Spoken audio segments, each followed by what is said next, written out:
played out how you thought it would up in East Lansing tonight. Late night Michigan basketball talk after Michigan falls to Michigan State up in East Lansing by 19 points. It's a final. It's over. We're ready to go and talk a little Michigan like we do after every Michigan basketball game. Game number 21 on the season, and it was up in East Lansing versus Michigan State. And in this game, U of M played really well in the first half. They were up by a bucket. I guess you could say a triple because it was 3 points, 35-32. But then the second half took place, and the pattern, the story of the season for the Wolverines, they can't get it done in the second half, and they dropped this one 81-62. MSU hit 13 of 17 field goals in the first 10 minutes of the second half to come roaring back. It was in the first 5 minutes. You hear coaches talk about the first 2 minutes of a half and all these different segments. Michigan, you expected it. You have seen it all year long, and you thought, well, maybe it'll be a little bit different. If you didn't watch this game, or let's say, if you just watched the first half of this game and you hadn't watched any Michigan games all year long, you'd say, man, Michigan's good. Like they didn't have Doug McDaniel and Jalen Llewellyn. He looked really good, man. And Michigan had a bounce in their step. Now they were hitting. You look good when you're hitting your shots. We all have to admit that. But they had a little, like I said, bounce in their step. They were playing with a little swagger, and they seemed like they had a game plan. And the game plan, Terrence Williams II, get him the ball, clear out, and let him cook. And he looked like he was doing that. Get it down to Terrace Reed and let him use his size and bowl his way to the basket. And Reed Jr. was doing that. TW2 was knocking down his shots. Llewellyn was fabulous. I mean, he looked like everything that you would have want when he transferred in. He got hurt, but he was scoring off of one leg, knocking in threes. I mean, he looked really good. And then Kamwa played well in addition in the first half. And you really had to take a step back and say, wow, man, if this team can keep this up, boy, they can do something that they haven't been able to really do all year long, and that would be come up with a huge win, and certainly one on the road. But you've been watching Michigan, so you knew that the second half was going to happen. And Michigan also, if you've been watching them, you know that they really don't have much off the bench. Now, Trey Jackson, it was some instant offense tonight. He had the mask on because of a nasal injury, whatever it is. And so he gave him a little shot in the arm. And, Cheddar, you want to see him give him a little shot in the arm. He wasn't able to tonight, but they're playing Jace Howard. Jace Howard, you'd say, why do you even play Jace Howard? Because they don't have anybody else to play. I mean, you've got some walk-ons, so you got to get Jace out there for a couple of minutes. But, he's in over his head. He is not I don't say not a Division I player. He's not a Big Ten basketball player, but, they've got to play him. That's what they're up against. So you say, well, what happens? I mean, does the other team just outcoach Michigan in the second half? I think that's part of it. I think that's true. I also think that Michigan, they have to expend a lot of energy because of the limited amount of players that they have. But you'd say, shouldn't it be like 10 minutes into the second half when, that's when the full time, because usually it's right in the second half. Then can you blame, wind or, a short bench for that? No. So coaching is the other thing. And I also think it's in their heads. every other team knows that, Michigan will come out and, play loosey goosey and play with nothing to lose and play really well. And play well. They have done it this year. And then you know what everyone's saying at the half. We got to come out and just put it on them. Show them who's boss, turn the tables. Every other team has done it to them this year. And that's what Michigan State did. So, that's the long and short of it for Michigan. Big surge in the second half for MSU. MSU got out. And if you're looking for more specifics, you can say, I want more. Don't just say it was, the typical fashion. Well, besides State hitting the 13 of 17 in the first 10 minutes, they got the ball inside, talking about MSU, a lot more points in the paint, and they also got out in transition. State was running. Michigan did a good job getting back and limiting any fast break points in the first half, and it was completely different in the second half. State was out running, gunning, and converting on the run and points in the paint, and that's it. Hitting all their shots, and that's not different because Michigan, they're statistically pretty good offensively, but they don't guard and compete on the defensive end. They can't stop the ball in transition. Now they did in the first half, but they have not been able to do that for 40 minutes. They can do it for 20 minutes, but they can't do it for 40. And why can't they compete on the defensive end? It's a good question for Juwan Howard. Talent, lack of talent, and the other team, and it's in their heads. So that's it. That's where we're at with tonight's game. Some of the feedback is, I would say, predictable. People, and what do you want people to say? Well, it's what is the? We think about. I was asking today, what's the best scenario for the rest of Juwan Howard's tenure? But what's the best scenario for this season? Heading into a game like tonight would be like playing hard and getting a victory on the road against one of your rivals. That would have been, so here we are talking about after the game. Surprising the fan base, the Michigan fan base, by winning a close ball game, by putting together an entire 40 minutes. Thinking about some kind of miraculous turnaround, this team just doesn't have it in them. So, we can all hope for that. And there are instances in sports where teams have turned things around, and hell, this particular, not this particular group, but Michigan basketball has, won the Big Ten tournament before and was able to get into it. But there's no signs that this team has anything like that in them, and so nobody is saying it. Nobody should say it. What are you going to suggest? A miraculous turnaround because sports are no. Let's see them do it once or twice before we even consider that they could do something like that. So that would be it. And then you just got to think about the off season, and we don't know what will happen there. Now,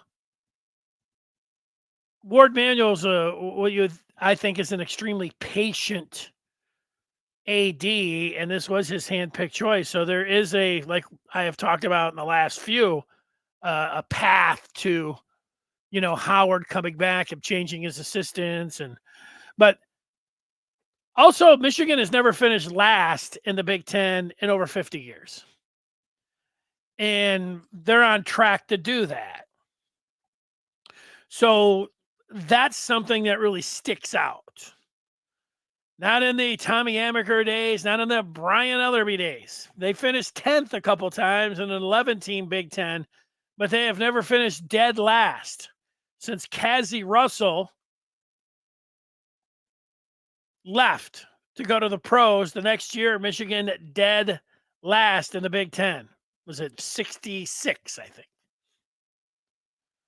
So that along with just this particular team, could stand out, would be enough where Ward might say, okay. Or maybe Juwan himself says. So that's it. I know I don't want to, beat that drum every post game to think about it. I did tell everybody that I was going to assemble a list of potential replacements, and Jay Wright's name comes up a lot. That one would be at the very top of my list. And you say automatically, it was Jay Wright's not coming back, to college basketball. And, that's fine. I'd still put his name at the very top of the list. And you put together as much money as you possibly can. And you offer to make him the highest paid coach in college basketball. And you make your pitch. And that's it. And, so that's number one on the list. So that's it. That's where we're at. I'll read a couple more. I'll read some of I didn't read the other ones for those listening on the podcast, but like they're all calling for Juwan. Lance is saying it's the same old song and dance, 6-minute drought in the second half and let it get away. How has Juwan kept his job? Well, clearly it's coaching. They have talent. Well, I mean, I would say that they have some talent, but it is a coaching issue. I'm not over here arguing that it's not a coaching issue. How has he kept his job? Well, you may have made a move after last season. I would not have, but obviously it's fair to look towards the end of this season and say you would like to see a change. I mean, it's very fair. You're not like some crazed fanatic or something that like, oh my God. No, it's very reasonable to be asking for a change at the top. Michael's saying need a change of leadership and direction. Henry is putting out a names. If you've listened to me for any time, I can tell you that Brian Dutcher is persona non grata. He is not going to be considered as a Michigan basketball coach. Now you should say, why? Because he was under Steve Fisher during the Ed Martin scandal. That's why. Now, that's why he's not coming back. Putting the other names on here: DeVries, Shirts. You're the first three candidates for Michigan basketball. And Michael pointing out that defense is about desire and heart, which is lacking in an obvious way. I don't have an argument for that. Juwan himself, and it was in December, he pretty much said what you're saying, that his team just didn't compete defensively, challenging them. He basically said these guys aren't, they're not trying hard enough. They're not up to the challenge. They're not competing. I mean, that's what he said specifically. They're not competing. So there's no real reason to go around and come up with any other names for it. These guys are not competing. And you're right, defensively. I mean, like if you're athletic enough, like, me going out there, I could try as, hard as I wanted and, be as intense as I wanted. Guys would just be blowing past me. But defense, if you're athletic enough, it is number one thing. It doesn't matter. You listen to people that have played the game or anything. It is desire. It is about challenging yourself to play on that end of the floor. There are some teams that, flip the switch. And Michigan obviously isn't good enough to do anything like that, doing any flip switching or, they're just. And that comes back to coaching. You got to be able to communicate and connect with your players to play as hard, to play both sides of the ball. Michigan doesn't do that. So that's where we're at. Let's look at some of the numbers for this one. Take a look at the numbers for all the game. Put them up on the board. Trey Jackson, talked about him. I guess we'll start with the bench. I have the bench points up there. 8 points and 3 boards for Trey Jackson, the masked one. He made he was some instant offense.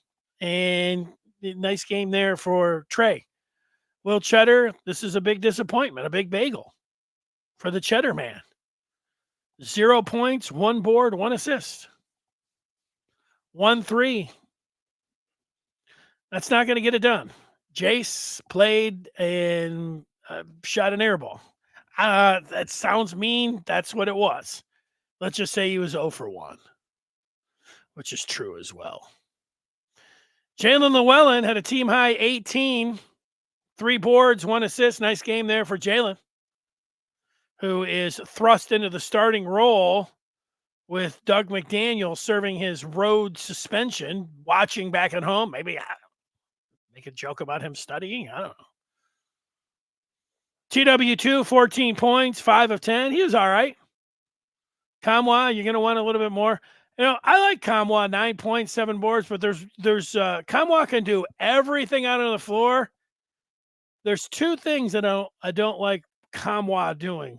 One is passing in transition, and the other one is dribbling in transition. He's not a very good dribbler, and he's not a very good passer, but he does everything else well, but not enough there for Olivier Kamwa. Same thing with Damari Burnett, 8 points, 2 boards. Terrace Reed, in the first couple minutes in this game, he was aggressive. He was taking the ball to the hole, and then he disappeared for the rest of the game. Only 1 personal, 5 points, 9 boards. Not good enough. Good game from Llewellyn. Good game from TW2. The rest, Kamwa, Burnett, and Reed, you're going to need a lot more if you're going to want to win on the road in the Big Ten. Trey Jackson did a nice job coming back. He's been banged up. Nice job. Cheddar, big-time disappointment. Blank name, who you got to give it to him. He watches these Michigan basketball games, and he saw a positive. He says he saw Llewellyn. Says if he continues doing that, McDaniel will be pushed to knock this immature crap off. I don't know. You would think, you say the immature crap, him getting suspended for academic reasons. So, yeah, that you could call that immature. You would think that he would be getting that message loud and clear with not being able to. It's pretty much like he could play, and then the academic thing is out there. It's an embarrassment. That's like, putting a dunce cap on him and saying, yeah, it's weird. He plays at home, doesn't play on the road. Everybody says it's weird because it is. And that's where it's at with that. And it gets magnified when you lose. And it gets magnified when you only have 1 or 2 ball handlers. It gets magnified when you're the leader of the team and you can't play on the road. And then you're back for home games. It screws with the team chemistry. It screws with the rotations. It makes the fans scratch their heads. It makes the broadcasters like he can play at home, but he can't play on the road. So that is not a good situation. Let's look at the upcoming schedule for Michigan. They're ready to get to February. That schedule, it is brought to you by the Maize and Blue Reviews. Good afternoon, Michigan football and basketball, heard 3 times a week, Monday, Wednesday, and Friday on this very feed that you're watching or listening to right now. So we'll be with you tomorrow. And we are done for January of 2024 Michigan basketball. On to February. Michigan will host Rutgers coming up on Saturday in a 4:00 tilt. And then they will be back in action at home on Wednesday, taking on number 6 Wisconsin. I've been able to watch Wisconsin a couple times. They're pretty good. Purdue and Wisconsin, the top of the Big Ten. So that'll be a rough. The Michigan. This is a very winnable game. I don't know. Say very winnable. It's a winnable game against Rutgers. I wouldn't think that they would have much of a chance against Wisconsin. And then heading out on the road, a week from Saturday to take on Nebraska. All those games on the Big Ten Network. I want to give all of you, if you have not seen this, there is an opportunity. I tell you, I want to see you guys on the Den, the posting board, and the Maize and Blue Review, discussing Michigan athletics, football, mostly football, but some basketball, on the Den on the Maize and Blue Review. And I urge you to join up by going to michigan.rivals.com. Well, right now, the Maize and Blue Review is free until spring. This offer is valid for a limited time. So if you've ever wondered what it was like to get in there and know everything that's going on in recruiting, oh yeah, the coaching search and all that goes into the transfer portal and NIL, it's discussed all day and all night on the Maize and Blue Review. Use the promo code NATChamps24. That's NATChamps24, michigan.rivals.com. We'll see you over there on the Den. So that's it. Here's somebody talking about bringing Musclemen from Arkansas back to the Big Ten. But you got a nice little list there, and there's no shortage of candidates. Like I said myself, I don't think Dutch is going to be on that list. You can say, hey, Jay Smith's on the staff. He was with Fish, and that's not a bad point. So, maybe you never say never when it comes down to that. Age could be a consideration when it comes down to Dutch. So, okay, we'll be back with you tomorrow on this feed at 2:00, and then we will talk with you again coming up on Saturday with Michigan taking on and hosting Rutgers at the Chrysler Center. Thanks so much for watching. Michigan falls in their 21st game of the year to now 7-14 on the season, 2-8 in the Big Ten. They have lost 9 out of their last 10 games. They lose it by 19, 81-62 on Tom Izzo's 69th birthday. He earns win number 700 in his career. That would have been nice to spoil all of that. But Tom Izzo gets to blow out the candles on his birthday cake with a smile. State moves to 13-8 on the season and 5-5 in the Big Ten. So long, everybody. Have a great night. Thanks for watching and listening.